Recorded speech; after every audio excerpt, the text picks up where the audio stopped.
हरे कृष्णा। जय श्री राधे। हरि हरि बोल। हरे कृष्णा कृष्ण कृष्णा हरे हरे। हरे राम राम राम हरे हरे। जय श्री राधे। नम ओम विष्णुपदाय कृष्ण पृष्ठाय भूतले श्रीमते कीर्तनानंद स्वामी निति नामिने। नमस्ते भक्तिपदाय प्रभुपाद प्रियाय ते नीलक्षेत्र परंधाम स्थापिता येन पार्श्वे। नम ओम विष्णुपदाय कृष्ण पृष्ठाय भूतले श्रीमते भक्ति वेदांत स्वामी निति नामिने।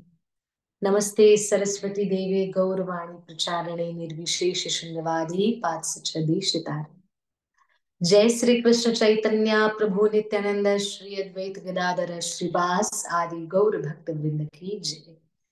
हरे कृष्णा कृष्ण कृष्णा हरे हरे, हरे राम राम राम हरे हरे।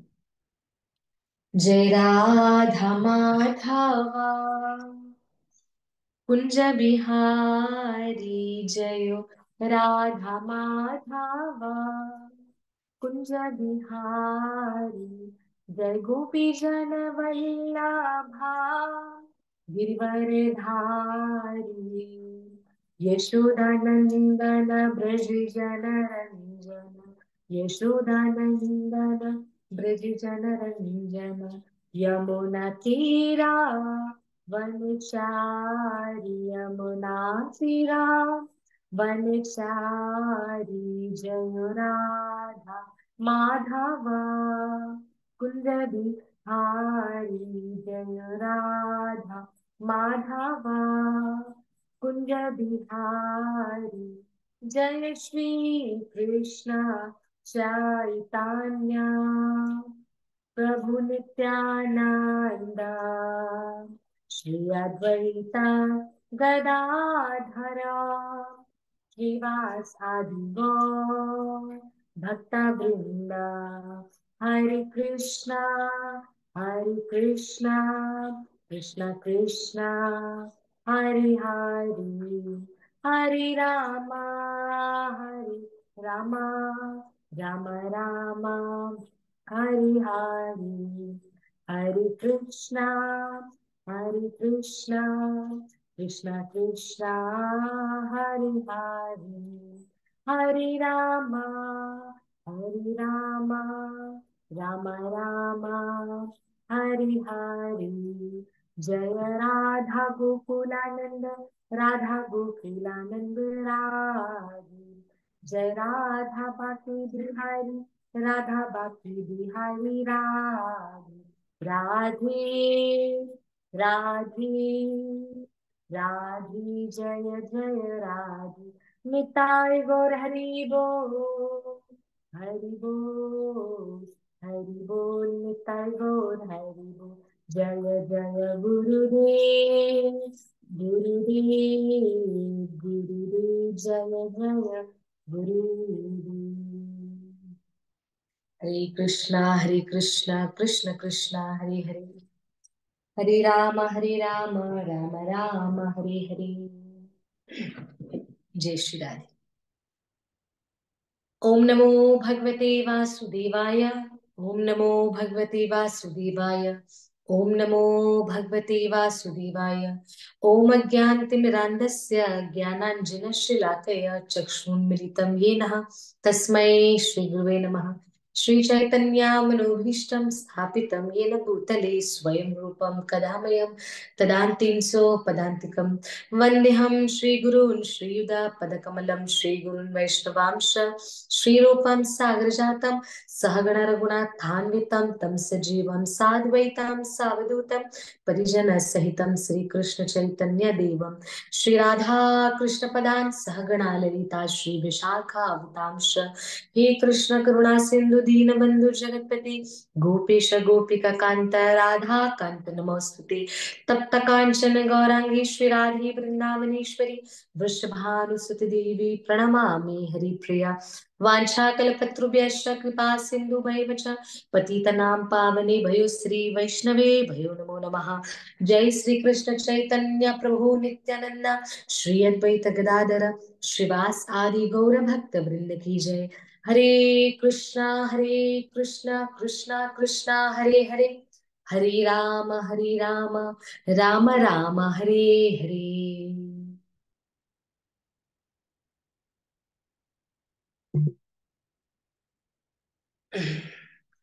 हरे कृष्णा।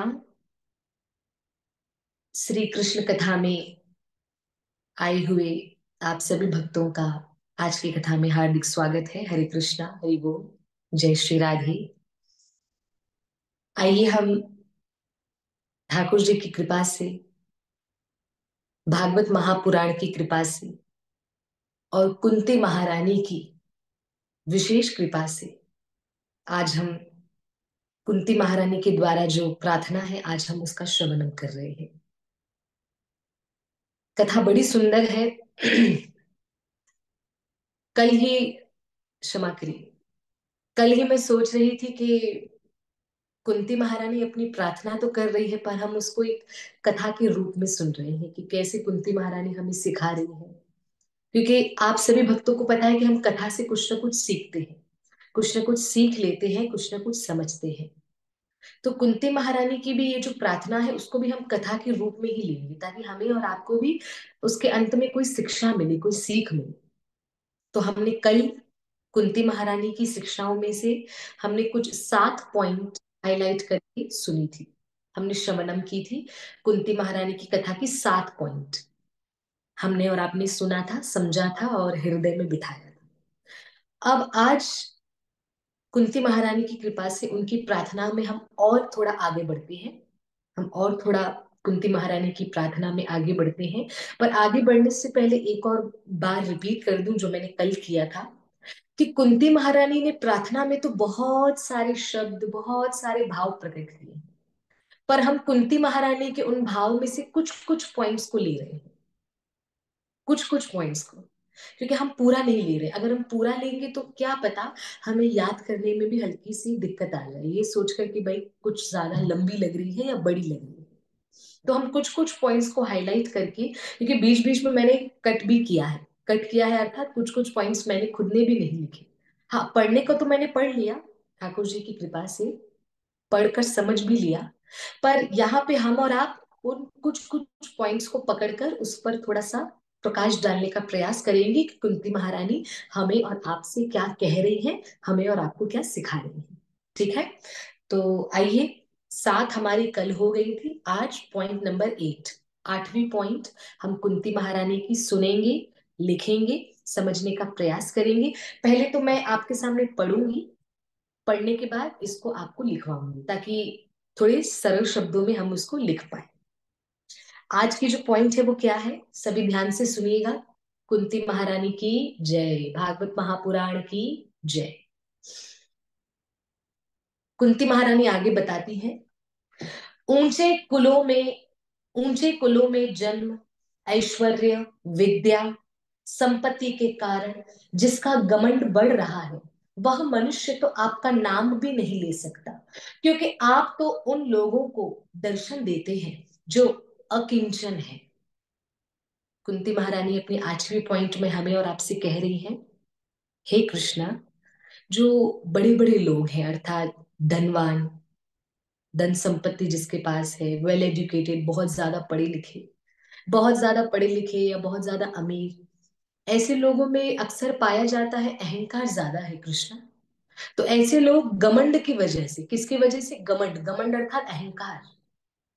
कृष्णा, ऐसे लोग, बड़े बड़े लोग अपने घमंड की वजह से आपको नहीं पहचान सकते। एक और बार मैं पढ़ती हूँ, ऊंचे कुल में जन्म, ऐश्वर्य, विद्या, संपत्ति के कारण जिसका घमंड बढ़ रहा है वह मनुष्य, वह मनुष्य तो आपका नाम भी नहीं ले सकता, वो मनुष्य तो आपका नाम भी नहीं ले सकता। आगे, क्योंकि आप तो उन लोगों को दर्शन देते हैं जो अकिंचन है। तो हम इसको सरलता से कैसे लिखेंगे कि कृष्ण, आप उन लोगों के लिए सरल है जो अकिंचन है। अकिंचन में आप ब्रैकेट में लिख सकते हैं अर्थात जिन्होंने सब कुछ छोड़ दिया है, अर्थात जिनके पास न कुछ धन का मोह है, न परिवार का मोह है, न सगे संबंधियों का मोह, अकिंचन। अकिंचन वैसी शब्द पता है हम कहाँ यूज करते हैं? जब संतों महापुरुषों और सन्यासियों की बात आती है ना, तो हम ऐसे महापुरुषों के साथ अकिंचन वर्ड यूज करते हैं। कि जैसे वृंदावन में समझो कोई भजन करते हुए घूम रहा है, तो हम कहेंगे देखो तो कैसे अकिंचन महाराज घूम रहे हैं, अकिंचन प्रभु घूम रहे हैं, या अकिंचन ऋषि घूम रहे हैं, या अकिंचन महात्मा घूम रहे हैं। अर्थात जिनको कोई मोह है ही नहीं, उनके पास भले पैसा हो, आने दीजिए, उनके पास परिवार ज्यादा हो, होने दीजिए, वो उन्होंने बड़े कुल में जन्म लिया है, होने दीजिए, कोई बात नहीं।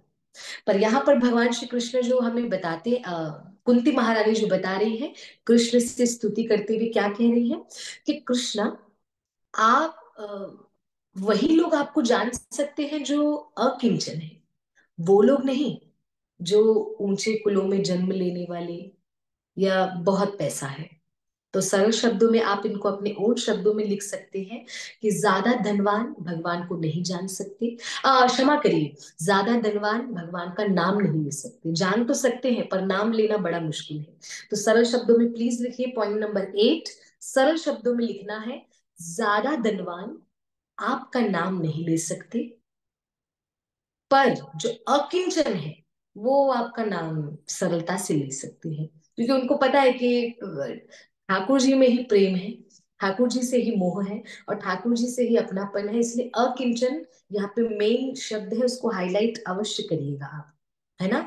और आप अगर किसी को दिक्कत भी आए तो आप मैसेज के थ्रू देखिए, वंदिता माता जी ने भी बड़े अच्छे से लिखा है, आप वो भी चीज को लिखकर या स्क्रीनशॉट ले सकते हैं मैसेज में। जय श्री राधे। तो एक और बार कुंती महारानी का 8वां पॉइंट में रिपीट करती हूँ, मैं सरलता से इसका अपने ओन शब्दों में बताती हूँ कि यहाँ पर भगवान ज्यादा धनवान को नहीं मिल रहे, ज्यादा धनवान है लोग, उन लोगों को भगवान नहीं मिल रहे, क्यों नहीं मिल रहे? क्योंकि उनके पास एक चीज है, घमंड, अहंकार, ईगो। घमंड की वजह से भगवान धनवानों को नहीं मिलते, मिलते किनको है? अकिंचन लोगों को। अकिंचन अर्थात सब कुछ होते हुए भी सब कुछ छोड़ देना, मोह नहीं रखना, वैराग्य वाली स्थिति आ जाना, सब कुछ छोड़ छाड़ के महात्मा बन जाना। एक और बार रिपीट करूं, हम और आप भी अकिंचन बन सकते हैं, मैंने पहले भी कहा था, आज भी बताती हूँ। हम कैसे अकिंचन बन सकते हैं? शरीर भले हजारों के बीच में रहे ना, शरीर भले लाखों लोगों के बीच में रहे ना, पर हृदय हमारा कृष्ण के लिए तड़प रहा है, हृदय हमारा गोविंद के लिए तड़प रहा है, तो समझ जाना वो अकिंचन शब्द हमारे लिए भी उपयोग में आ सकता है। तो पॉइंट नंबर 8, कुंती महारानी बहुत सुंदर बता रही हैं कि कृष्ण, घमंडी लोग अर्थात जिनके पास ऐश्वर्य है, पैसा है, बहुत धनवान है, या बड़े बड़े कुलों में जन्म लिया है, वो तो भगवान का नाम भी नहीं ले सकते। क्यों? क्योंकि वो सब उसी में घिरे हुए हैं, वो सब उसी में घिरे हुए हैं, ऊंचा कुल, ज्यादा पैसे, ज्यादा परिवार का लोग, ज्यादा हमारा नाम, ज्यादा हमारा वैभव, ज्यादा हमारा ऐश्वर्य, वो सब उसी में ही घूम रहे हैं, तो उनके पास भगवान का नाम लेने के लिए समय ही नहीं है। तो पॉइंट नंबर 8 में कुंती महारानी ने आज आपको, मुझे, हम सबको बता दिया कि कृष्ण किनको मिलते हैं? अकिंचन लोगों को। शरीर भले हजारों के साथ रहने दो, हृदय से वो अकिंचन है, मोह माया है ही। ओके, ये बड़ी सुंदर पॉइंट कुंती महारानी ने कही। आ जाइए पॉइंट नंबर 9, 9वीं पॉइंट पर चलते हैं, आप नोट करते रहिए, और कुछ भी डाउट है आप कथा के अंत में हमसे अवश्य पूछिएगा, हम उसको बताने का प्रयास करेंगे कृष्ण की कृपा से।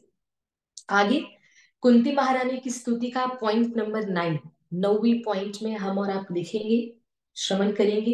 पहले मैं पढ़ लेती हूँ, फिर आप लिखिए। कुंती महारानी कह रही हैं, जब बचपन में, कृष्ण से कह रही हैं, जब बचपन में आपने दूध की मटकी फोड़कर यशोदा मैया को खिजा दिया था, अर्थात गुस्सा दिला दिया था, और उन्होंने आपको बांधने के लिए हाथ में रस्सी ली थी, तब आपकी आंखों आंखों में आंसू छलक आए थे, आपकी आंखों में आंसू छलक आए थे, काजल कपोलों पर बह चला था, नेत्र चंचल हो रहे थे, और भय की भावना से आपने आपने अपने मुख को नीचे झुका लिया था। आपकी उस दशा का लीला छवि का ध्यान ध्यान करके मैं मोहित हो जाती हूँ। भला जिससे भय भी भय मानता है, उसकी ये दशा। तो कुंती महारानी यहाँ पे कृष्ण कृष्ण को ही, कृष्ण की पास टाइम, कृष्ण की लीला याद करवा रही है। नहीं, मैंने कल बोला कि कभी कभी ठाकुर जी के साथ ऐसे बात किया करिए। कल कुंती महारानी ने हमें सिखाया कि ठाकुर जी के सामने बोलना चाहिए, कृष्ण आपको पता है आपने मुझ पर कितनी बड़ी बड़ी कृपा की है। आपने तो मेरे को ये वाली प्रॉब्लम से भी बचाया था, आपने तो मेरे को एग्जाम्स में पास कराया था, आपने मेरा जॉब लगवाया था, वगैरह वगैरह, एक्स वाई जेड। कल कुंती महारानी ने सिखाया, कुंती देवी ने क्या सिखाया कि कृष्ण के सामने बोलना चाहिए, कृष्ण आपको पता है आपने हमारे ऊपर इतनी सारी कृपा की। और आज कुंती महारानी क्या सिखा रही है कि कृष्ण के सामने हमको उनकी लीला चिंतन भी करनी चाहिए, जैसे कुंती महारानी ने यहाँ पर किया। कौन सी लीला चिंतन की? वो वाली जब भगवान श्री कृष्ण दूध की या माखन की मटकी फोड़ देते थे और यशोदा मैया को गुस्सा दिलाते थे, तो यशोदा मैया जब उनको रस्सी से बांधती या उनके पीछे भागती तो कृष्ण डर जाते। तो कुंती महारानी कह रही है, कृष्णा फिर आपकी जब वो वाली लीला को याद करती हूँ ना, तो मैं सोचती हूँ डर भी जिससे डरता है, आज वो भी डर रहा है। आप समझ रहे हैं? भय को भी, डर को भी जिससे डर लगता है, जिस भगवान श्री कृष्ण से डर लगता है, आज वो माता यशोदा की छड़ी से डर रहा है। आज वो माता यशोदा के हाथ में जो रस्सी है उससे डर रहा है। तो यहाँ पर पॉइंट नंबर 9, 9वीं पॉइंट को बड़ा सरल करते हुए आप लिखिएगा कि कुंती महारानी यहाँ पर कृष्ण से क्या कह रही है। ये बताती है कुंती महारानी के आपकी लीला का चिंतन करते हुए, और वो लीला के बराबर में लिखना है कृष्ण यशोदा लीला, ठीक है? क्योंकि आपको लीला मैंने अभी अभी बताई, तो लिखिएगा। कुंती महारानी कह रही है, आपकी लीला का चिंतन करते हुए जब आप माँ यशोदा से डरते थे, तो मैं सोचती थी कि भय भी जिससे भय करता है, अर्थात डर भी जिससे डरता है, आज उसकी ऐसी दशा है। डर भी जिससे डर रहा है, आज उसकी ऐसी दशा है, मतलब कृष्ण भी डर रहे हैं। तो यहाँ पे कुंती महारानी यशोदा मैया और कृष्ण की लीला को याद कर रही है। तो सरल शब्दों में लिखिएगा पॉइंट नंबर 9 में कि कृष्ण की लीला का चिंतन करते हुए माता कुंती ये विचार कर रही हैं कि डर भी जिससे डरता है, आज उसकी ऐसी दशा है।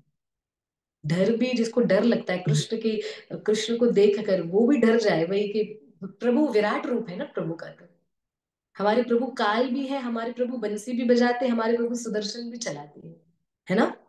तो कहने का अर्थ क्या है, बताने का अर्थ क्या है, यहाँ पर कुंती महारानी कृष्ण की लीला को याद करते हुए, प्रभु की लीला को याद करते हुए, और वो कौन सी लीला है?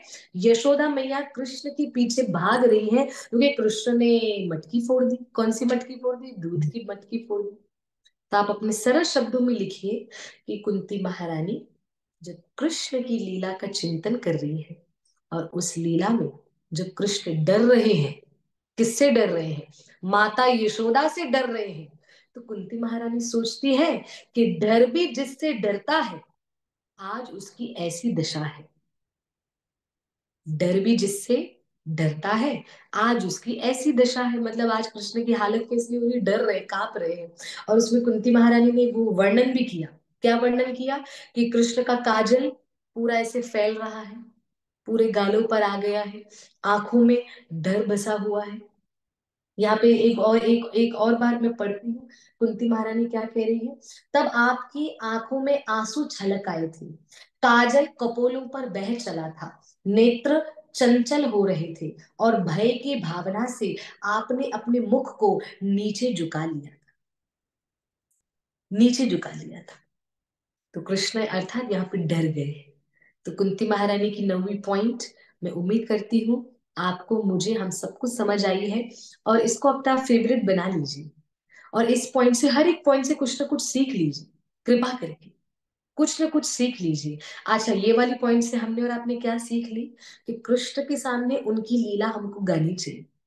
कुंती महारानी भी तो कर रही है ना, कुंती महारानी भी कर रही है। कृष्ण, आपको पता है जब आप छोटे थे ना, बाल अवस्था में, जब आप छोटे थे तो यशोदा मैया आपके पीछे भाग रही थी क्योंकि आपने दूध की मटकी फोड़ दी।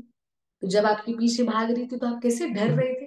डर के मारे आपका काजल पूरा बह गया था, आपकी आंखें चंचल हो गई थी, आप डर के मारे नजरें झुका के रखे थे, आपके आंसू बहे जा रहे थे। तो वो जब दृश्य मैं अभी चिंतन करती हूँ ना कृष्ण, फिर मैं कभी कभी सोचती हूँ कि डर भी जिससे डरता है आज उसकी ऐसी दशा है। तो कुंती महारानी आज हमें ये सिखा रही है, समझा रही है कि कृष्ण के सामने जब भी आप जाओ, ये कृष्ण के सामने कभी आप बैठो, ये कृष्ण से कभी आप बातें करो, तो उनकी लीला उनके सामने बोला।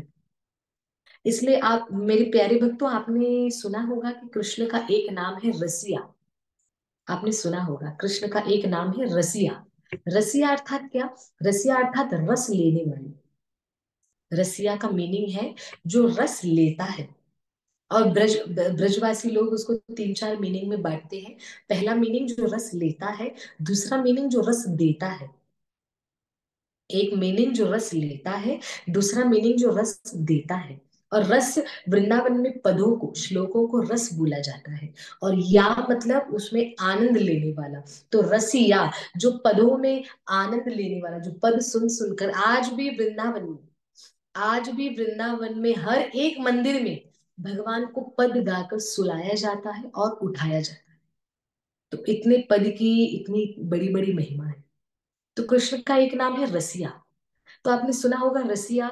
तो भगवान श्री कृष्ण अपनी कथा में बड़ा रस लेते हैं, अपनी कथा को सुन सुनकर बहुत रस लेते हैं। तो इसलिए उनका नाम पड़ गया रसिया। कभी कथा सुनकर रस लेते हैं, कभी कभी कीर्तन सुनकर रस लेते हैं, कभी पद सुनकर रस लेते हैं, कभी हमारी सेवा को देखकर रस लेते हैं, कभी हमारी सेवा, हमारे द्वारा सेवा स्वीकार करके रस लेते हैं। इसलिए नाम पड़ गया रसिया। ओके। तो प्यारे, जब भी आप ठाकुर जी के सामने उनकी आप गुणगान करते हो, उनकी लीला का, तो ये विश्वास रखना कि आपकी रसिया उस कथा का रस ले रहे हैं। ठीक है।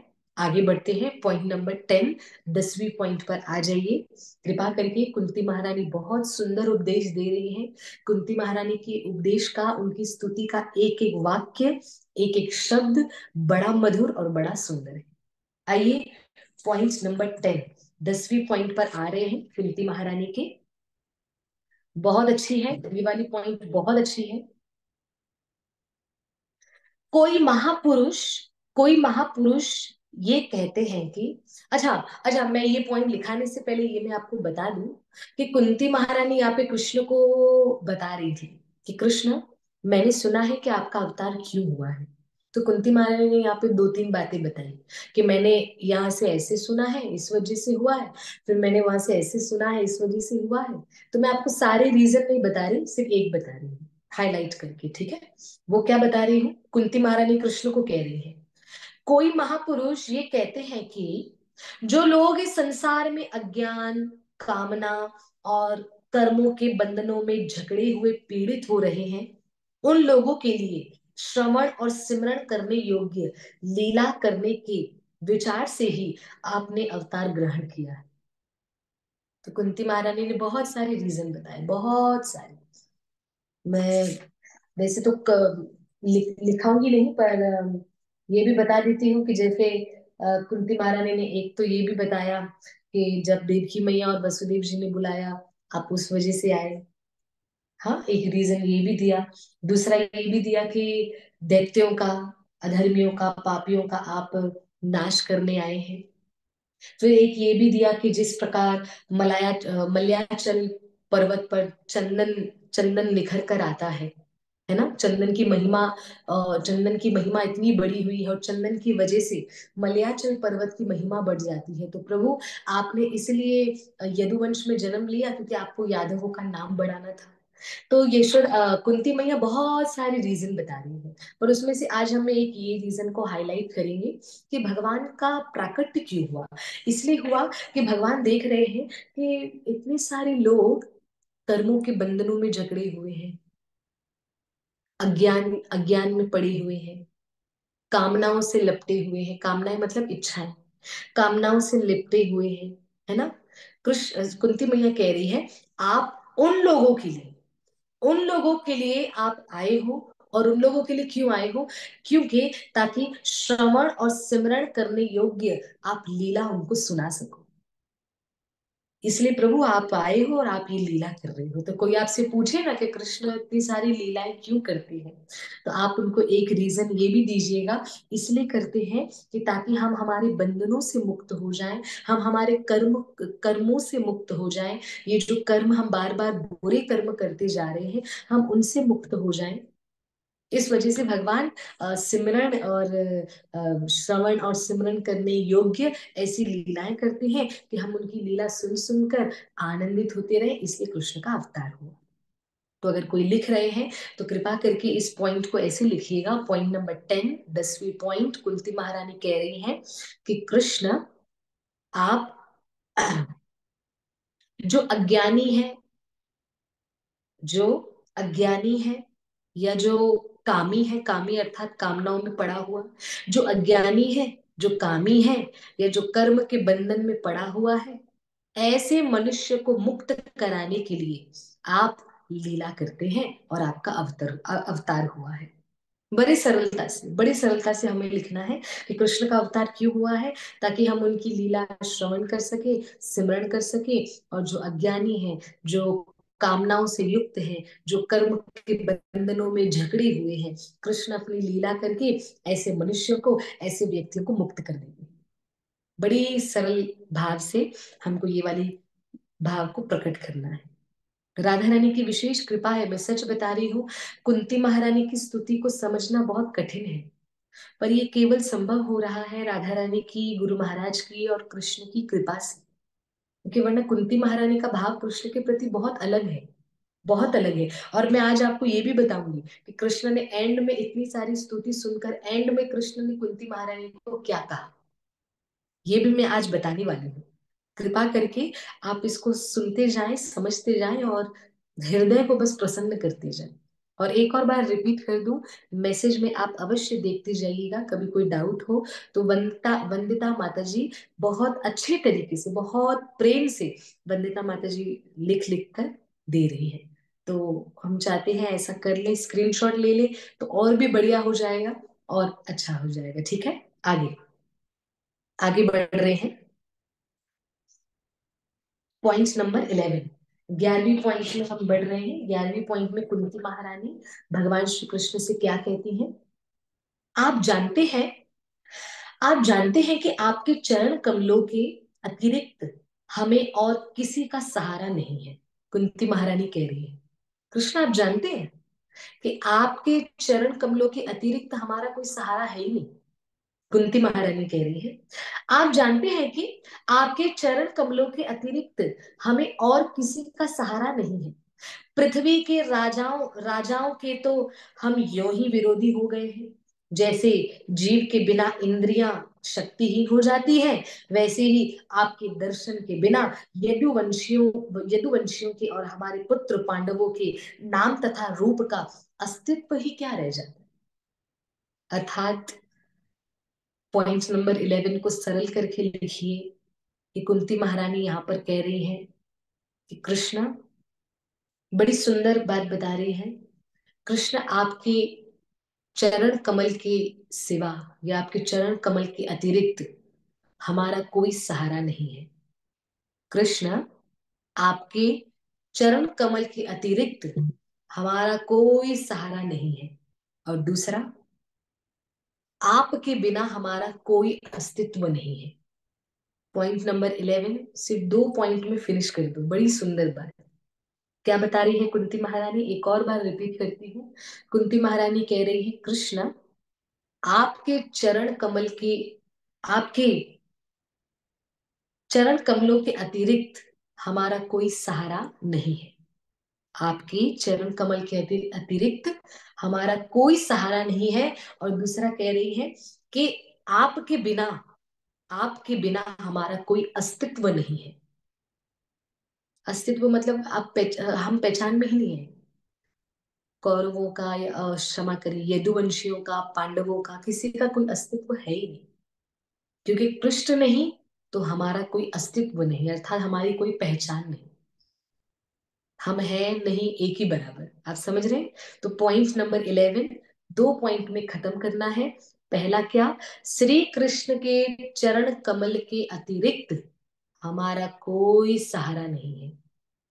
श्री कृष्ण के चरण कमल के अतिरिक्त हमारा कोई सहारा नहीं है। और दूसरा बता रही हैं, कृष्ण आपके सिवा, क्षमा करें, कृष्ण आपके बिना हमारा अस्तित्व नहीं है। कृष्ण आप नहीं तो हम नहीं, और आपके बिना तो हमारा कोई पहचान, कोई अस्तित्व कुछ नहीं है। ठीक है? तो ये भी पॉइंट बहुत अच्छी है। पॉइंट नंबर 11, कितनी अच्छी कुंती महारानी ने बात बोली। तो कुंती महारानी पॉइंट नंबर 11 से हमें ये सिखा रही है कि ये भी कृष्ण के सामने हमें बोलना है कि कृष्ण आप हैं तो हम हैं, आप नहीं तो हम नहीं। सच बताऊं, कभी भी ये तो ब्रज के संत महापुरुष कहते हैं कि कभी हमारी कभी प्रशंसा हो रही है, कभी हमारी तारीफ हो रही है, तो यही बोलना है कि सब ठाकुर जी कर रहे हैं, सब राधा रानी कर रही है। क्योंकि अगर राधा रानी ने वो काबिल नहीं बनाया होता, कृष्ण ने वो लायक, हमें ऐसा लायक नहीं बनाया होता, तो क्या हम वो कर पाते?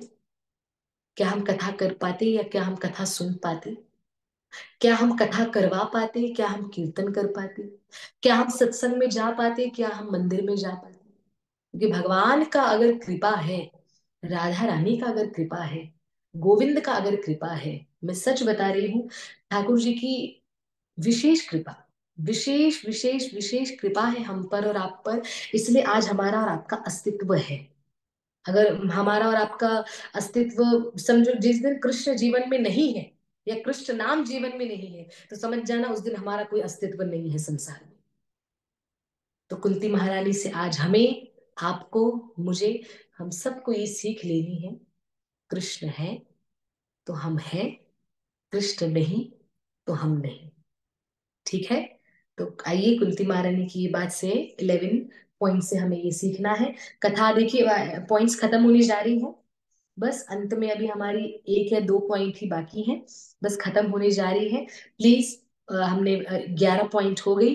11 वाली पॉइंट बहुत अच्छी लगी, मेरा हृदय खुश हो गया कि कृष्ण के चरण कमलों के अतिरिक्त, कुंती महारानी कह रही है, आपके चरण कमल के अतिरिक्त हमारा कोई सहारा नहीं है, और आपके बिना हमारा कोई अस्तित्व भी नहीं है।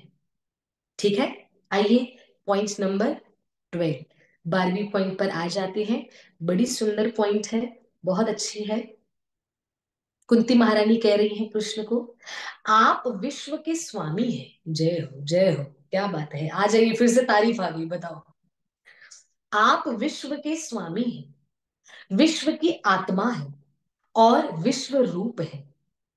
आप विश्व के स्वामी हैं, विश्व की आत्मा है और विश्व रूप है। यदुवंशियों और पांडवों में मेरी बड़ी ममता हो गई है, कुंती महारानी कह रही है। यादवों में और पांडवों में ना मेरा मेरा ममता बहुत हो गया है। ममता समझ रहे ना? मेरा प्यार बहुत छलक रहा है, मेरी ममता उमड़ रही है, मेरा प्यार बढ़ रहा है। मैं कृष्ण से कह रही हूँ, सुनिएगा, ये वाली पॉइंट बहुत इंपॉर्टेंट है, बहुत इंपॉर्टेंट। पॉइंट नंबर 12, 12वीं पॉइंट। यदुवंशियों में, यदुवंशियों में और पांडवों में मेरी बड़ी ममता हो गई है, मेरी ममता बहुत हो गई है। आप कृपा करके, सुनिएगा, कृष्ण से रिक्वेस्ट कर रही है कुंती महारानी, आप कृपा करके स्वजनों के साथ जोड़े हुए इस स्नेह की, इस स्नेह की दृढ़ दृढ़ फांसी को काट दीजिए। ओहो, बहुत बड़ी बात कह रही है कुंती महारानी। आगे, श्री कृष्ण, जैसे गंगा की अखंड धारा समुद्र में गिरती रहती है, वैसे ही मेरी बुद्धि किसी दूसरी ओर न जाकर आप आपसे ही निरंतर प्रेम करती रहे। कृष्ण, ऐसी कृपा करें। तो यहाँ पर पॉइंट नंबर 12 में कुंती महारानी प्रार्थना कर रही है, क्या प्रार्थना कर रही है? कि मेरा जो ममता, मेरा जो प्रेम बढ़ रहा है ना, पांडवों के लिए, यदुवंशियों के लिए, मेरे सगे संबंधियों के लिए, वो ममता की जो फांसी है, वो ममता की जो दृढ़ दृढ़ अर्थात पक्की पक्की वाली जो फांसी है ना स्नेह की, जो उनसे इतना स्नेह कर रही हूँ, इतना प्रेम कर रही हूँ, वो काटिए। कृपा करके वो फांसी को काट दीजिए, वो रस्सी को काट दीजिए, वो बंधन को काट दीजिए, मेरे को नहीं चाहिए। कुंती महारानी प्रार्थना कर रही है, और प्रार्थना करते हुए कह रही है कि मुझे ऐसा स्नेह, ऐसी ममता मुझे नहीं चाहिए, जो मेरी बढ़ रही है ना, वो मेरे को नहीं चाहिए। अच्छा, मुझे चाहिए क्या? बस ऐसी कृपा करो कि मेरा चित्त, मेरी बुद्धि, मेरा हृदय आप में ही लगा रहे, आप में ही लगा रहे, आप में ही लगा रहे, बस ऐसी कृपा कर। तो यहाँ पर बड़ी सुंदर बात बता रही है, बहुत सुंदर। आप विश्व के स्वामी हैं, विश्व विश्व के आत्मा है, और विश्व रूप है। यदुवंशियों और पांडवों में मेरी बड़ी ममता हो गई है। आप कृपा करके स्वजनों के साथ जोड़े हुए इस स्नेह की दृढ़ फांसी दृढ़ फांसी को काट दीजिए। अर्थात जितना भी मेरे परिवार के प्रति, आप लिख सकते हैं पॉइंट नंबर 12, परिवार के प्रति, अपनों के प्रति जो ममता और स्नेह की फांसी है, कृपा करके उसे काट दीजिए। परिवार के प्रति, अपनों के प्रति ममता और स्नेह की फांसी को कृपा करके काट दीजिए। ये कुंती महारानी कह रही है ना? परिवार के प्रति, अपनों के प्रति ममता और स्नेह की जो फांसी है, कृपा करके आप उसको काट दीजिए। आगे कह रही है, और मेरी बुद्धि, किसकी? कुंती महारानी की बुद्धि। कुंती महारानी कह रही है, मेरी बुद्धि किसी और में न जाकर आप में ही वास करती रहे, अर्थात आपसे ही प्रेम करती रहे, बस ऐसी कृपा करिए। कुंती महारानी अपनी बुद्धि को, अपने हृदय को कृष्ण को अर्पण कर रही है। तो बड़ी सुंदर भावना है ये। कुंती महारानी यहाँ पे एक तो प्रार्थना कर रही है, कृष्ण सारी चीजें आप काट दीजिए। अच्छा, इसका मतलब ये नहीं है कि, हाँ, कृष्ण से हमें भी प्रार्थना करनी है, जरूर प्रार्थना करनी है, पर जो कृष्ण ने परिवार के संबंध दिए हैं, हमें उसको भी बड़े प्रेम से निभाना है, बड़े प्रेम से।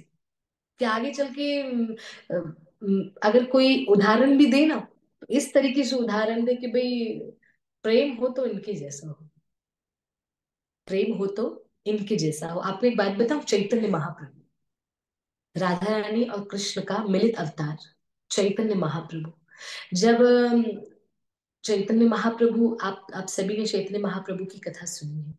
जब चैतन्य महाप्रभु के हृदय में जब कृष्ण के प्रति प्रेम प्रकट होता था ना, और ज्यादा, तो महाप्रभु कंट्रोल नहीं कर पाते थे। महाप्रभु क्या करते थे? हा कृष्ण, हा कृष्ण, हा कृष्ण, हा कृष्ण करते हुए महाप्रभु कूदते थे, जंप करते थे जोर जोर से। जैसे महाप्रभु कूदते हैं, महाप्रभु जंप करते हैं, हा कृष्ण, मेरे कृष्ण, कृष्ण, कृष्ण कृपा करो, कृष्ण कहाँ हो, कृष्ण कहाँ हो, ऐसे करते हुए जब महाप्रभु जंप करते थे ना जोर जोर से, तो ऊपर जाते थे, जंप करते हुए धड़ाम से नीचे गिरते थे, महाप्रभु को बड़ी पीड़ा होती, शरीर में बहुत पीड़ा। और महाप्रभु को जब होश आता था, तो उनसे पूछते थे पीड़ा हो रही है, बोलते नहीं पीड़ा क्या, कुछ नहीं, मेरे कृष्ण कहाँ गए, मेरे कृष्ण कहाँ गए। उस समय महाप्रभु सब पर गुस्सा करते थे। गुस्से में क्या बोलते थे? मुझे कोई नहीं चाहिए, कोई नहीं चाहिए, आप सब मेरे आगे से चले जाओ, मेरे केवल कृष्ण, मेरे केवल कृष्ण, मैं कृष्ण का कृष्ण मेरे। महाप्रभु सबको भगा देते थे, सबको डांट कर, चिल्ला कर, गुस्सा करके सबको भगा देते थे, और सबसे नाता तोड़ देते थे, मुझे आपसे भी नाता नहीं रखना, आपसे भी नहीं रखना। फिर बस ये भाव होता था महाप्रभु का, और थोड़ी देर के बाद महाप्रभु ऐसा प्रेम करते, ऐसा प्रेम करते, उतना प्रेम तो उनको जन्म देने वाली उनकी माँ भी नहीं करती, इतना प्रेम महाप्रभु करते। तो यहाँ पर महाप्रभु से हमें एक छोटी सी शिक्षा लेनी चाहिए। क्या शिक्षा? कृपा करके आनंद सबके साथ लीजिए, प्रेम भरी बातें सबके साथ करनी है, प्यार सबको करना है। जो कृष्ण ने आपको दिया है वो आपको सबको देना है, सबको बांटना है। पर ऐसा भी नहीं कि आपका मोह उसमें आ जाए, आपका इतना स्नेह उनमें लग जाए कि बस उनके बिना हम रह ही नहीं पाए, ओ हो, नहीं नहीं नहीं हो पा रहा, नहीं हो पा रहा। ऐसा नहीं करना। जैसे चैतन्य महाप्रभु सबको गुस्सा कर रहे हैं, सबको डांट रहे हैं, पर प्यार, ओ हो, चैतन्य महाप्रभु ऐसा प्रेम करते, मैं क्या बताऊं। सामने वाले रो पड़ते थे ये देखकर कि महाप्रभु। अच्छा, चैतन्य चरितमृत में तो इतनी सुंदर बात लिखी है, इतनी सुंदर बात कृष्णदास कविराज गोस्वामी बताते हैं चैतन्य चरितमृत में, कि चैतन्य महाप्रभु की माता, जिन्होंने चैतन्य महाप्रभु को प्रकट किया, जन्म दिया, चैतन्य महाप्रभु की माता को भी चैतन्य महाप्रभु इतना प्यार करते थे कि उनकी माता के मन में भी ये भाव आता कि वाह, वास्तविक ममता हो तो गौरंग जैसी हो, अर्थात महाप्रभु जैसी। तो आप समझ रहे हैं, कुंती महारानी यहाँ पर ये नहीं कह रही कि सारे रिश्ते नाते तोड़वा दो, सब मेरे से कोई बात ही ना करे, मैं अकेली रहूं, ये नहीं कह रही। कुंती महारानी कह रही हैं कि कृष्ण, उनमें जो मेरा स्नेह आ गया है ना, उनमें जो मेरी ममता आ गई है ना, कृपा करके उसको खत्म करो। मैं प्यार तो सबसे करूंगी, मैं अपनाऊंगी सबको, इससे नफरत कर देना, उससे रिश्ता तोड़ देना, उससे वो कर देना, कृष्ण भक्त की क्वालिटी नहीं है, राधा रानी के भक्त की क्वालिटी नहीं है ये। कृष्ण का भक्त, राधा रानी का भक्त हमेशा अपनाना सीखता है, न कि तिरस्कार करना, चले जाओ, ना ना, कभी नहीं। तो कुंती महारानी कह रही है कि मेरी जो स्नेह और ममता की जो वो फांसी लगी हुई है ना मेरे प्रियजनों के प्रति, कृपा करके उसको काट दो ना, मुझे वो नहीं चाहिए, कृपा करके। और हाँ, करो क्या, ऐसी कृपा करो कि मेरी बुद्धि, ये है ना बुद्धि, मेरी बुद्धि, मेरा चित्त बस आपका चिंतन करता रहे, बस ऐसी कृपा करो। कहलाई तो जाएंगी पांडवों की माता, है कि नहीं, कहलाई तो जाएंगी पांडवों की माता। आपने कभी ऐसे सुना है कि ज्यादातर हमने जब महाभारत पढ़ते हैं या भागवत पढ़ते हैं, है ना, तभी ही हमने और आपने सुना है कि कृष्ण की बुआ कुंती महारानी, तभी हम ऐसे सुनते हैं, है ना। पर वैसे कृष्ण के साथ कुंती महारानी का इतना नाम नहीं जोड़ा जाता जितना नाम पांडवों की माता के साथ, ये बोला जाता है कि पांडवों की माँ है। माँ तो पांडवों की ही कहलाएगी आज भी। आज भी जब पांच पांडवों का नाम, तो कुंती महारानी का पहला नाम। ऐसा नहीं कि कृष्ण ने सब रिश्ते ब्रेक करवा दिए, नहीं, कृष्ण ने कहा रिश्ता निभाओ। पर हाँ, कुंती महारानी ने भी प्रार्थना कर लिया, सब रिश्ते निभाऊंगी, पर उस रिश्तों के अंदर जो ममता और स्नेह, अर्थात सरल शब्द बोलूं, ये जो मेरा अट्रैक्शन आ रहा है ना, उसको कट कर दो, बाकी बस वो अट्रैक्शन आपके प्रति उसको मोड़ लो, तो फिर बढ़िया है ना। पॉइंट नंबर 12, 12वीं पॉइंट, कुंती महारानी ने बहुत सुंदर बताई। क्या बताया कुंती महारानी ने, आपने अवश्य ही नोट किया होगा, अगर नहीं किया तो प्लीज नोट करिए। कुंती महारानी यहाँ पर कह रही है कि अपनों के प्रति, परिवार के प्रति ममता और मोह की फांसी, क्षमा करिए, ममता और स्नेह की फांसी को काटिए, और मेरी बुद्धि आप में लगी रहे, ऐसी कृपा करिए। मेरी बुद्धि आप में लगी रहे, ऐसी कृपा करिए। ममता और स्नेह की फांसी को काटना है और हमारी बुद्धि को कृष्ण में लगाना है, ये कुंती महारानी प्रार्थना कर रही है। ठीक है, आइए अंतिम पॉइंट, आखिरी पॉइंट, पॉइंट नंबर 13। पितामह भीष्म की पॉइंट कितनी थी, 12, हाँ 12, और कुंती महारानी की 13। वैसे बहुत है, सच्ची बता रही हूँ बहुत है, पर बीच बीच में हमने थोड़ा सा, जी। पॉइंट नंबर 13, आखिरी पॉइंट कुंती महारानी की। कुंती महारानी, उसके बाद कृष्ण का रिप्लाई सुनना, कृष्ण के रिप्लाई के लिए हम वेट कर रहे हैं। इतनी प्रार्थना की, वो भी तो सुने ना कि कृष्ण ने क्या बोला, सुनिएगा। अभी कुंती महारानी आखिरी लाइन क्या कह रही है, श्री कृष्ण, अर्जुन के प्यारे सखा, यदुवंश शिरोमणि, आप पृथ्वी के भार रूप राजवेशधारी दैत्यों को जलाने के लिए अग्नि स्वरूप है। आपकी शक्ति अनंत है गोविंद। आपका यह अवतार गौ, ब्राह्मण, देवताओं का दुख मिटाने के लिए है। हे योगेश्वर, चराचर के गुरु भगवान, मैं आपको बारंबार नमस्कार करती हूँ। कुंती महारानी ने अंत में क्या कहा, अर्जुन के प्रिय सखा, कृष्ण को रिमाइंड करा दिया कि आप मेरे बेटे के सखा हो, अर्जुन के प्रिय सखा। ये भी मुझे पता है कि जो राजाओं के वेश में जो दैत्य छुपे हुए हैं ना, राजवेशधारी जो दैत्य हैं, जो दानव हैं, जो राजा बन के फिर रहे हैं, मुझे पता है आप उनके लिए अग्नि स्वरूप हो। अग्नि स्वरूप अर्थात उनको जलाकर भस्म कर दो। और आपका अवतार गौ, ब्राह्मण, देवता, इन सब की रक्षा के लिए भी हुआ है। हे कृष्ण, मैं आपको बारंबार प्रणाम करती हूँ। तो ये कुंती महारानी का आखिरी संदेश, कि कुंती महारानी कृष्ण को प्रणाम करते हुए कह रही हैं कि आप मेरे पुत्र अर्जुन के सखा हैं। गौ माता, ब्राह्मणों और देवताओं की रक्षा के लिए आप आए हैं, दैत्यों का नाश करने आए हैं। इन शॉर्ट, कुंती महारानी वही वाला श्लोक कह रही है, यदा यदा ही धर्मस्य वाला, कि आप दैत्यों का नाश करने के लिए आए हैं और गौ, ब्राह्मण और देवताओं की रक्षा के लिए आए हैं। अर्जुन के प्रिय सखा कृष्ण, मैं आपको बारंबार प्रणाम करती हूँ। कुंती महारानी के ये आखिरी संदेश है। और वैसे तो देखा जाए, कुंती महारानी का आखिरी संदेश तो वही था। क्या था? कुंती महारानी का आखिरी संदेश था कि सारी ममता स्नेह से मेरी फांसी काटिए, बंधनों की फांसी काटिए, और मेरी बुद्धि आप में वास करे, ऐसी कृपा करिए। तो कुंती महारानी का ये जो स्तुति है, ये हमारी यहाँ पर विराम होती है। कुंती महारानी यहाँ पर कृष्ण को अंत में प्रणाम करती है। तो जब प्रार्थना शुरू की थी तब भी प्रणाम किया था, अब प्रार्थना खत्म कर रही है तब भी प्रणाम कर रही है।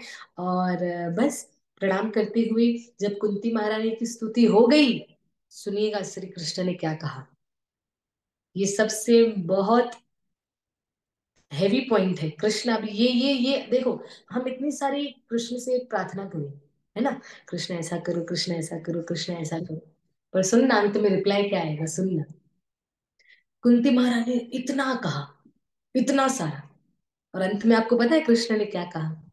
ठीक है। क्या बोला? ठीक है। बस ठीक है बोल के हो गया। सच्ची मैं वही बता रही हूँ जो भागवत में है। कृष्ण ने कहा ठीक है, बस ओके हो गया। देखा जाए, कुंती महारानी को बुरा लग सकता है ये सोचकर मैंने तो इतना सारा बोला, एंड में कृष्ण ने ठीक है बोल दिया। पर कुंती महारानी ने वो ठीक है को तो स्वीकार किया, ये सोचकर कृष्ण ने ठीक है तो बोला। इतना तो मुझे लायक समझा कि ठीक है, इतना तो लायक समझा, बस वो भी पर्याप्त है। और कुंती महारानी को अपनी प्रार्थना पर भरोसा था कि मेरी प्रार्थना कृष्ण के प्रति अद्भुत है, दिव्य है, दृढ़ है, कृष्ण ने स्वीकार कर, बस बात खत्म।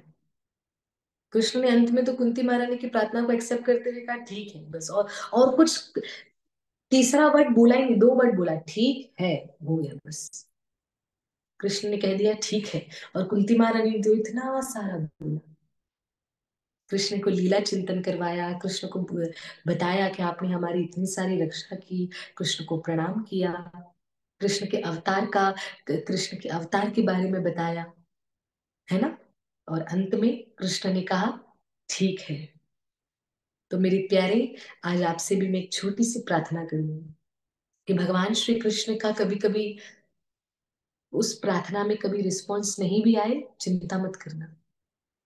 ये सोचना कि कृष्ण ने देखा, कृष्ण ने सुना, वो भी पर्याप्त है, वो भी पर्याप्त है, बस। जैसे ये बात को विचार करते हुए मुझे एक छोटी सी 1 मिनट की कथा याद आ रही है। एक व्यक्ति था जो भगवान श्री कृष्ण का मंत्र उल्टा जप कर रहा था। भगवान श्री कृष्ण का मंत्र उल्टा जप कर रहा था।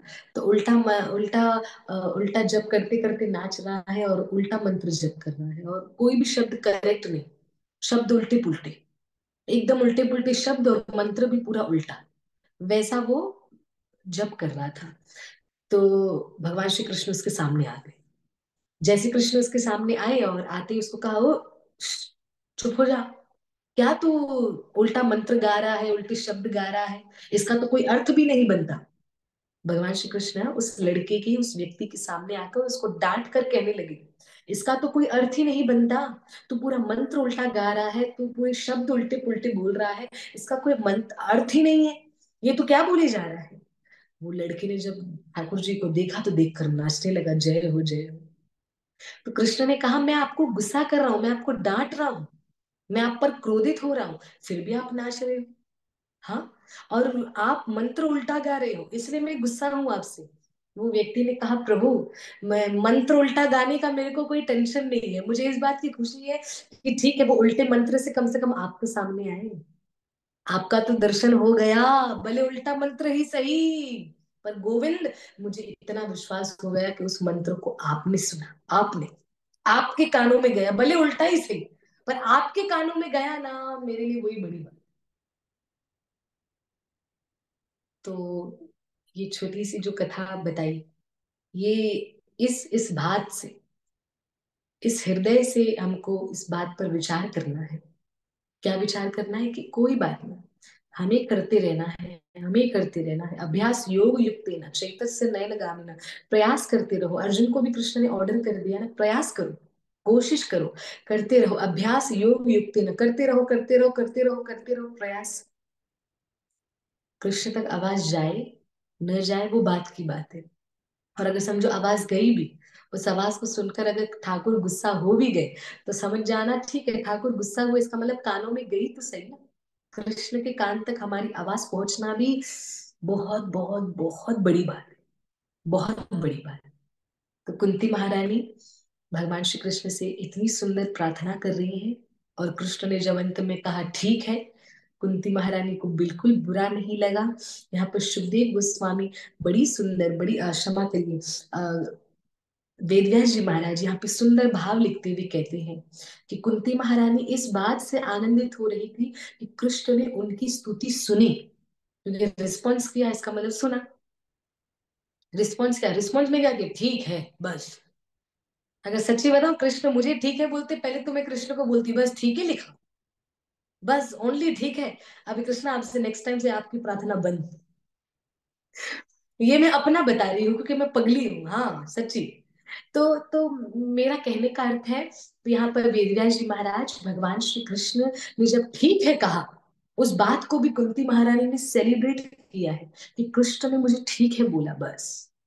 तो भाव, भाव हो तो कुंती महारानी जैसा हो, कि कृष्ण के इतने से रिप्लाई नहीं भी, कृष्ण की इतनी सी बात नहीं भी, इतना सा शब्द, देखिए मेरा हाथ देखिए, इतना सा शब्द कुंती महारानी के कानों में जब पड़ा, तो कुंती महारानी आनंद से नाचने लगी, झूमने लगी कि बस कृष्ण ने मेरी प्रार्थना सुनी, कृष्ण ने मेरी प्रार्थना एक्सेप्ट की।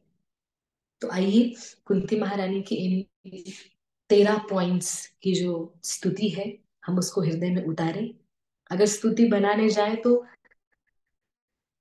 अनेक पॉइंट्स बन जाए, बहुत पॉइंट्स बन जाए, पर इन 13 पॉइंट्स को मैं आपसे प्रार्थना करती हूँ कि हम इसको याद करने का प्रयास करेंगे। अब हम मिलेंगे फ्राइडे वाले दिन, ठीक है? फ्राइडे वाले दिन हम मिलेंगे, और मिलकर फ्राइडे का दिन, बहुत कृपा, राधा रानी की विशेष कृपा से मैं आप सभी से एक रिक्वेस्ट करूंगी कि फ्राइडे के दिन हम कुंती महारानी और पितामह भीष्म 12 पॉइंट्स और 13 पॉइंट्स, पितामह भीष्म वाली 12 और कुंती महारानी वाली 13, इन दोनों की पॉइंट्स पे थोड़ा सा मैं चाहती हूँ आप हमें बताएं। उस दिन मैंने कहा था कि हम किसी का भी नाम समझो बोल के बोलेंगे तो आपको बताना, पर सच्ची फ्राइडे को तो सोच रही हूँ वो करना पड़ेगा थोड़ा। हम कर लेंगे फ्राइडे को कि माता जी प्लीज आप बताइए, हम रिक्वेस्ट कर लेंगे। पता है मैंने उस दिन क्यों नहीं किया? मैंने कहा भाई किसी को ऐसा ना लगे कि भाई अनकंफर्टेबल फील ना हो, इसलिए हमने नहीं किया। अन्यथा हम तो करते, सच्ची बता रही हूँ, हम करते और हमें तो बड़ा आनंद आया। तो हम फ्राइडे को फिर से मिलेंगे, कल हम नहीं मिल रहे हैं कथा के लिए, अब हम मिलेंगे फ्राइडे को। और फ्राइडे वाले दिन आपको पता चलेगा कि हम आगे किस टॉपिक पर बढ़ रहे हैं। हमने पितामह भीष्म के बारे में सुना, कुंती महारानी के बारे में सुना, ठीक है, हाँ कुंती महारानी के बारे में सुना, पितामह भीष्म के बारे में सुना। फ्राइडे वाले दिन अब आपसे मैं इनके बारे में सुनूंगी। आप हमें कृपा करके बताइएगा कि किस प्रकार कुंती महारानी कृष्ण को कैसे बोल रही थी। आप ये भी बोल सकते हो माता जी, कुंती महारानी ने एक पॉइंट में कृष्ण को उनकी लीला याद दिलवाई, यशोदा मैया के साथ वाली, इतना भी बोल सकते हो, बस हो गया। कोई ये भी बता सकते हैं कि कुंती महारानी ने तो अभी अभी जैसे आज आज की इतनी सारी हमने पॉइंट्स ली, हरिप्रिया माता जी, कुंती महारानी ने कृष्ण को बोला, कृष्ण आप में ही मेरी बुद्धि लगी रहे, बाकी संसार से मेरा मोह मेरी ममता हटा दो, बस ये प्रार्थना की। तो ये भी हम और आप कुंती महारानी की इस स्तुति का एक और बार आनंद लेंगे, जो हो गया है उसका आनंद लेंगे फ्राइडे वाले दिन। पितामह भीष्म, कुंती महारानी दोनों की अ, स्तुति का आनंद लेंगे। और उसी दिन हम बताएंगे कि आगे हम और कौन सी स्तुति प्रारंभ कर रहे हैं, ठीक है। तो आप सभी का आज मैं कथा में यहीं पे मैं धन्यवाद करना चाहूंगी। फ्राइडे को हम पुनः मिलेंगे, और मिलकर एक और बार मैं आप सभी को याद दिला दूं कि 10 तारीख से चंदन यात्रा प्रारंभ हो रही है। अक्षय तृतीया का दिन 10 तारीख, 10 मई। आप सभी से मेरी नम्र प्रार्थना है कि 10 तारीख से चंदन यात्रा प्रारंभ हो रही है। चंदन यात्रा में आप खूब अपने घर के ठाकुरों की सेवा करिए, कृपा करके, और आनंद लीजिए। और जी, अब यहाँ पर कुछ भक्त बात कर रहे हैं जी। अ, भक्ति मंजरी देवीदासी कह रहे हैं आपको बहुत बार दर्शन हुए होंगे कृष्ण के। अच्छा, जय हो। अच्छा, मुस्कान जी कह रही है द्रौपदी महारानी और श्री कृष्ण की कथा। हाँ बिल्कुल मुस्कान, हम द्रौपदी मैया और श्री कृष्ण की महिमा को भी हम गाएंगे, अवश्य गाएंगे। पर उससे पहले राधा रानी की कृपा से एक और आया है, वो मैं सस्पेंस रखना चाहती हूँ। पहले वो खत्म करेंगे, उसके बाद हम द्रौपदी मैया और कृष्ण की महिमा पर चलेंगे। मुस्कान प्रॉमिस। जैसे भक्ति माता जी ने हमसे अभी अभी कहा कि आपको भी श्री कृष्ण के दर्शन हुए होंगे बहुत बार। मैं सच बताऊं, हमें रोज दर्शन हुए, रोज रोज रोज रोज रोज श्री कृष्ण के दर्शन होते हैं। कैसे? बस वीडियो कॉल कर लिया, गोकुलानंद दिख गए, और क्या चाहिए बता। यहाँ पे रूम में आ गए, गोकुला बलराम दिख गए, और क्या चाहिए बताओ, है ना। गोकुला बलराम को भोग लगाओ, उनको आरती करो, उनको सुलाओ, उनको उठाओ, ऐसे करने में रोज नित्य नियम से दर्शन होते हैं। तो ऐसे नहीं सोचना है कि कभी साक्षात दर्शन हुए हैं क्या, वो हमें हो ही रहे हैं, है ना। हमें नित्य नित्य नियम से हो रहे हैं, और बार बार पल पल। अभी आपसे कथा कर रही हूँ, मेरे सामने गोकुला बलराम बैठे हैं मेरे सामने। तो आपसे भी कथा कर रही हूँ, आपसे बातें कर रही हूँ, और वो भी मुझे देख रहे हैं, और बीच बीच में मेरी नजर उनको भी जा रही है। और सबसे बड़ी कृपा क्या, श्री जी हमारे ऊपर विराजमान है यहाँ पर, हमको श्री जी आशीर्वाद दे रही है, और क्या चाहिए, बराबर में गोकुलानंद का चित्र लगा हुआ है ना। तो भक्ति माता जी, भक्ति मंजरी देवीदासी, और मुझे पूरा विश्वास है आपको भी ठाकुर के, कृष्ण के दर्शन बारंबार होते हैं। जय श्री राधे। चलिए, आज की कथा को विराम, राधा गोकुलानंद के दर्शन हम जल्दी से करते हैं। और वंदिता माता जी का भी बहुत बहुत धन्यवाद।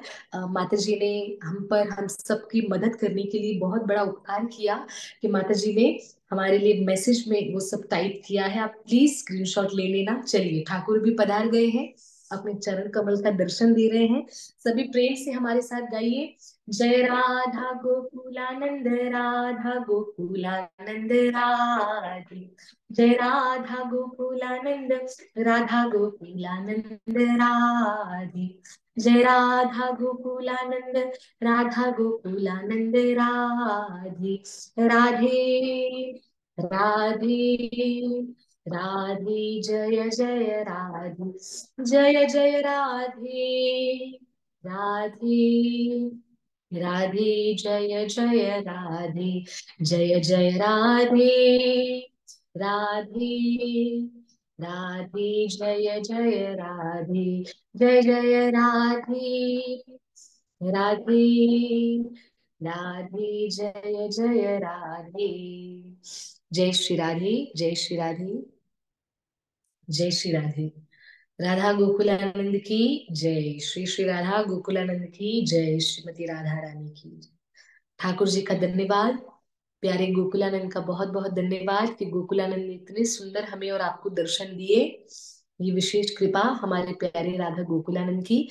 आइए, हम ठाकुर जी का जय मनाते हुए कथा को विराम करते हैं। फ्राइडे, शुक्रवार वाले दिन कृपा करके हमसे आप पुनः मिलिएगा, और उस दिन हम कुछ अलग, कुछ नया सीखेंगे, समझेंगे। और हाँ, मेरे हृदय की इच्छा है, आपका टाटा बाय बाय करने से पहले बता दूं, मेरी हृदय से इच्छा है ये, कि आपका भी कुछ रिस्पॉन्स हमें आना चाहिए। अब उस रिस्पॉन्स के लिए हम कुछ ना कुछ करने वाले हैं। कैसा?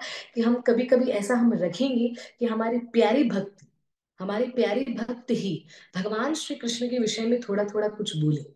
क्योंकि मुझे अभी भी याद है, जैसे आप देखो स्क्रीन पे श्री जी और गोकुलानंद दर्शन दे ही रहे हैं, मुझे अभी भी याद है मेरे पिताश्री जब भी मेरे पिताश्री का नियम है कि जब भी वो कथा करते हैं या कीर्तन करते हैं तो एक एक को मौका देते हैं कि आप भी गाइए, आप भी बोलिए, आप भी बोलिए, भले 2 मिनट ही बोलिए पर बोलिए। तो ये मैं चाहती हूँ कि ये परंपरा हम भी जारी रखें, हमें भी ऐसा होना चाहिए, है ना। तो हम ऐसा कुछ अभी हम करने वाले हैं कि हम भले थोड़ी ही देरी से हम आप भक्तों से कुछ राधा रानी के विषय में या वृंदावन के विषय में या राधा गोकुलानंद या कृष्ण ये ठाकुर जी के विषय में कुछ न कुछ सुनने का और बोलने का हम और आप प्रयास करेंगे, ठीक है। आइए हम ठाकुर के दर्शन करते हुए राधा गोकुलानंद के चरण कमलों में प्रणाम। मेरे प्रभु को धन्यवाद इतने सुंदर दर्शन देने के लिए, कुंती महारानी का धन्यवाद इतना सुंदर उपदेश देने के लिए। आइए हाथ उठाते हुए प्रेम से कहिए, हरे कृष्णा कृष्ण कृष्णा हरे हरे, हरे राम राम राम हरे हरे। श्री श्री राधा गोकुलानंद की जय, श्रीमती राधा रानी की जय, वृंदावन बरसाना मायापुर धाम की जय, गुरुदेव श्रील भक्तिपाद की जय, परम गुरुदेव श्रील प्रभुपाद की जय, अनंत कोटि वैष्णव वृंद की जय, श्रीमद् भागवत महापुराण की जय, श्री कुंती महारानी की जय, आज के आनंद की जय, निताई गौ प्रेमानंदे, हरि हरि बोल। जय श्री राधे, जय श्री राधे। हरे कृष्णा। आप सभी भक्तों का धन्यवाद। हम पुनः मिलते हैं फ्राइडे को। हरे कृष्ण, जय श्री राधे।